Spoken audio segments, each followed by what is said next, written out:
Welcome back to the Citizen channel. Hope you're all staying safe and well, and a special History Boys production, if you like. The boys of 2011-12. So we're not going to particularly look at the 2011-12 season. We're just going to have a look at all the guys who were part of that wonderful, memorable season, of course. For all of us who were there and all of us who weren't there, who can watch it back on as much as they want and still get the old goosebumps now as we look back at 11-12 seasons. So we're going to kick this off. We're going to kick this little look at the 11-12 boys off. An interesting player, a player who could frustrate you and excite you, mainly probably the same game, to be honest with you. But we're going to kick this off with, of course, the wonderful Samir Nasri, or Sammy. Sammy, we're up north, we call him Sammy. We've got a song and we call him Sammy, so we'll call him that, or Samir. So if I flip from one to another, if I mention his name, don't worry about it. So this is part one of our look at 11-12 City Boys, and of course, Samir Nasri. Please, the channel's now monetized, so if you can follow any of the ads or follow any of the links, that'd be great. Helps the channel going forward, and very much appreciated by little old me.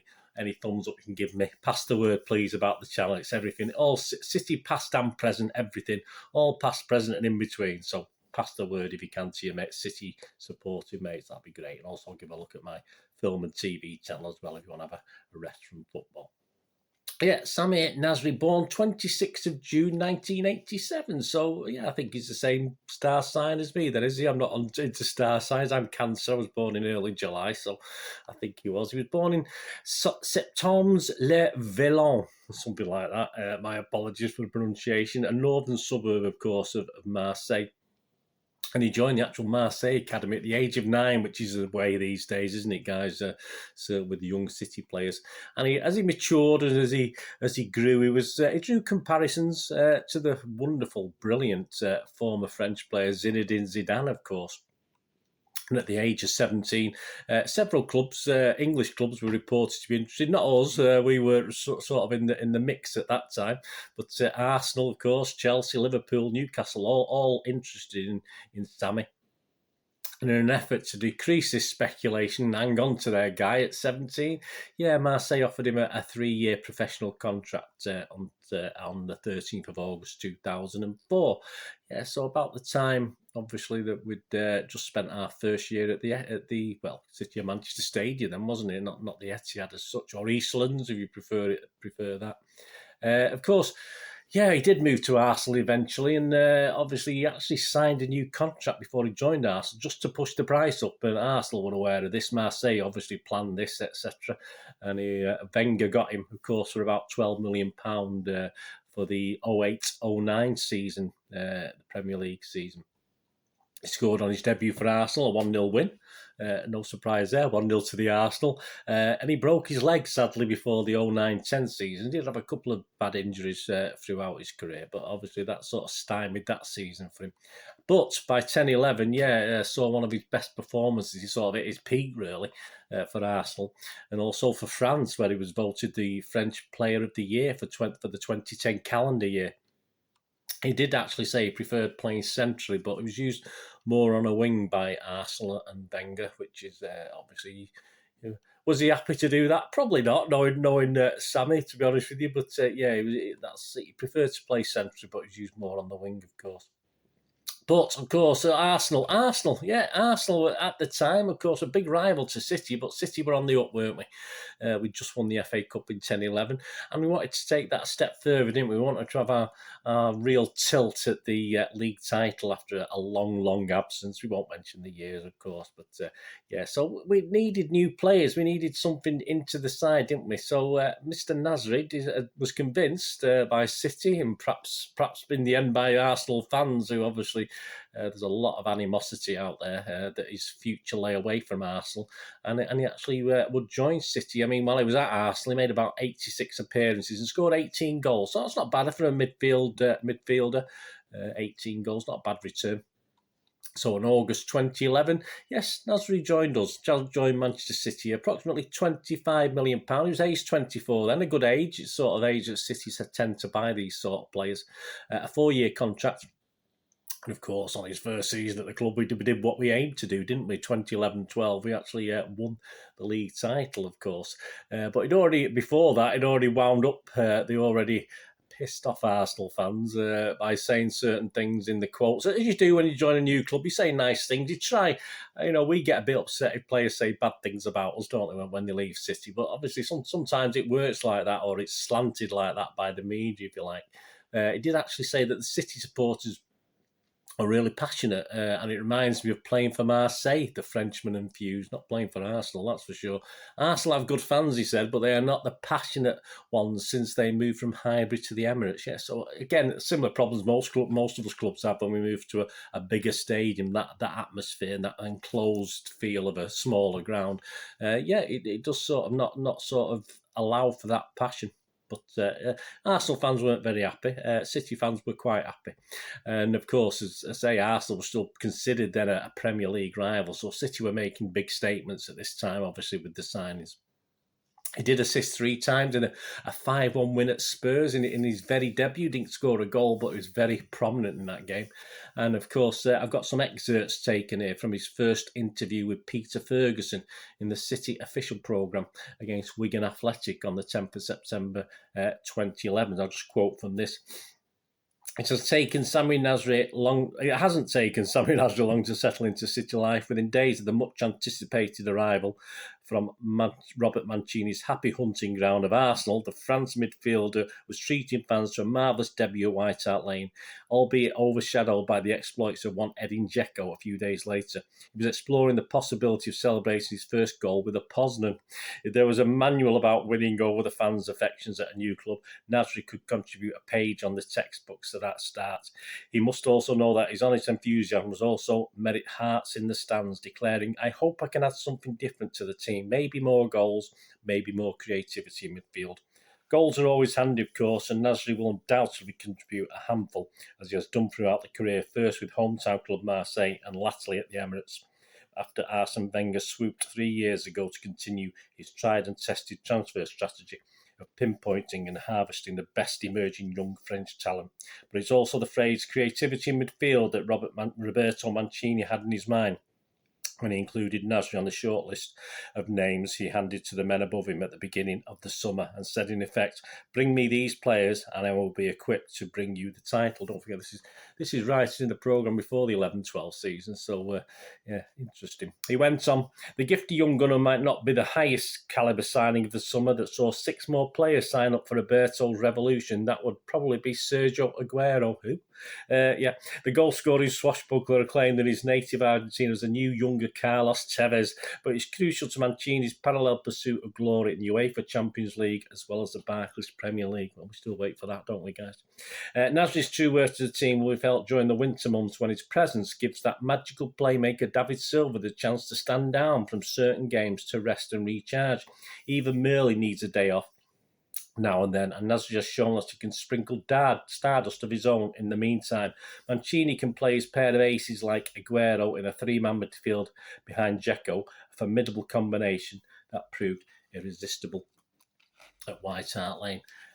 So obviously we went on into this towards the conclusion of this interview to ask Nasri what would make him happy. What would make him happy at City?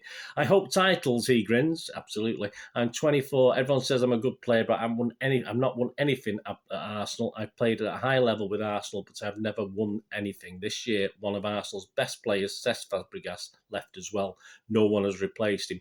When you join a team that has Aguero, Tevez, Silva, company, you are confident of winning trophies. They are big players, and when you arrive at a club, you want to play with the big players. The first game Aguero played against Swansea, he came in, he scored twice and made an assist. I love this kind of player. Him and Silva, they're not tall, they're like me. They have quick feet, good technique, and they like to play. And when you play with players like this, you're always looking to have a connection with them. I have no doubts. I'm just happy to be there in the same dressing room. You know, in France, they call Manchester City the Galacticos, like it was with Real Madrid when Zinedine Zidane and Ronaldo and everyone were playing together. I wouldn't say I wasn't happy at Arsenal, but when you were at a big club, you hope to win things. Arsenal brought in experienced players, but since the move to the Emirates and transfer policy has been a bit different. Young players have good qualities, and in the future, I think they can do something. City, though, have no need to wait, he feels. The current squad is such a high quality, there is no longer any need to talk of hopes for the future. The future is here. And thanks for the little quotes in that of that programme there. So a happy bunny, saying all the right things I'd expect. And of course, he was a big part in that 2011-12 title win. And interesting enough, we'll go over to one of my favourite publications, the King of the Kippax, for their little fan's eye view on his first season in their end of season report by a regular contributor, of course, John Burfield, in issue 197, May 2012. In his summing up as Samir Nasri, he said, aside from being so wet in the tackling department that he makes Martin, I'll just step out of that one if you don't mind. Petrov looked like Chopper Harris. I reckon Samir is one of the most improved players. It's no coincidence that his star has waxed as David Silva's has waned. As with James Milner, I found Mancini's reluctance to play Naz in a position he was so effective in at Arsenal inexplicable at times this season, but I am optimistic we will see better and more consistent form from the lad next year. Mustn't let himself get cowed though, and has to overcome the tendency to switch off. There have been times recently against both Sunderland and Norwich where the space in front of Clichy for the opposition to pour forward into has resembled a prairie, thanks to Naz having switched to daydream mode. So not overly convincing, but I say he did have a big part to play, of course, in that. And of course, Nasri was voted into the Premier League team of 2011, calendar year 2011 as well. And a highlight in the City-produced handbook for 2015-16. And then number 29 in the top 50 greatest Etihad Stadium moments was this, 21st of March 2012, of course, a key game, Chelsea at the Etihad. We sat second. Tevez had returned from his sabbatical and his golfing break or his gardening break or whatever we call him, coming on as a sub. Yeah, and Chelsea took the lead. Obviously, we're on the tail of United, trying to keep up with them, if you like. Chelsea took the lead with a wickedly deflected shot. And a Sergio pen brought it back to 1-1.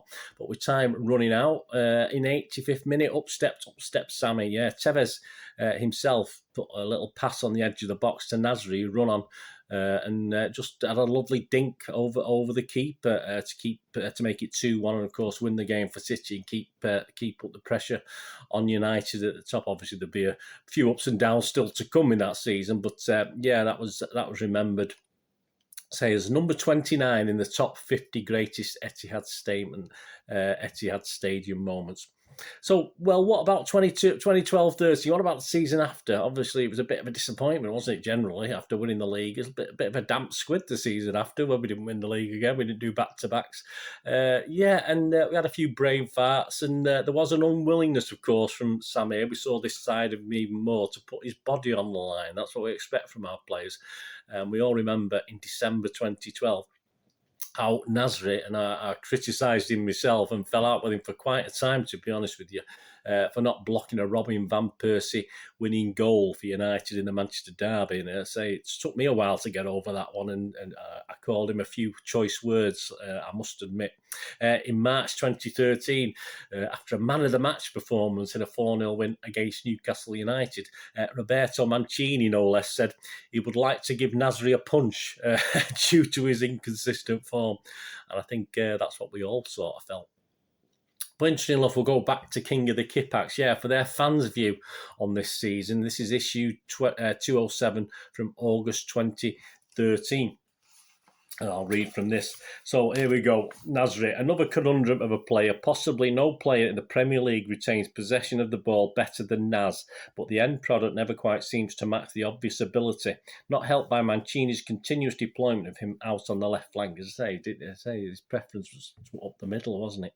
Where his lack of pace meant he seldom got beyond the opposition. And of course, from a defensive point of view, poor old Gael Clichy routinely needed field glasses like Rommel scanning the desert for distant signs of enemy tanks, in order to spot his French midfield colleague. However, there was always a noticeable improvement in performance and just as crucially involvement whenever Samir was given free rein, usually when David Silva was absent. I would have traded him in for Isco in a heartbeat. Isco is still coming, isn't he? But at that point, he's mute now that the young Spaniard has signed for Real Madrid. Still, we are left with a decent enough player, and it's up to Pellegrini to get more out of him than Mancini did. And if he can't, then this season Wayne Melby is last in a sky blue shirt.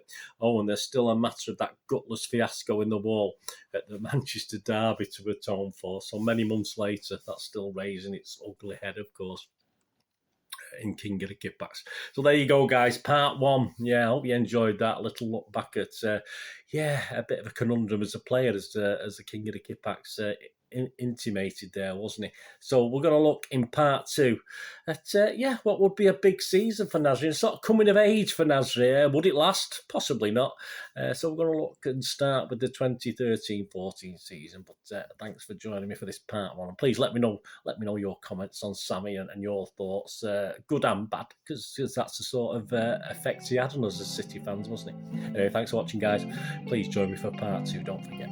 Let me do rest day. Have a great one. Look after yourselves, look after your friends, look after your families. More important, let's all look after each other. To meet here again on the Citizen channel. I only ask one thing, don't I? Please stay safe, please. Come on, City. Thanks for watching. Bye for now.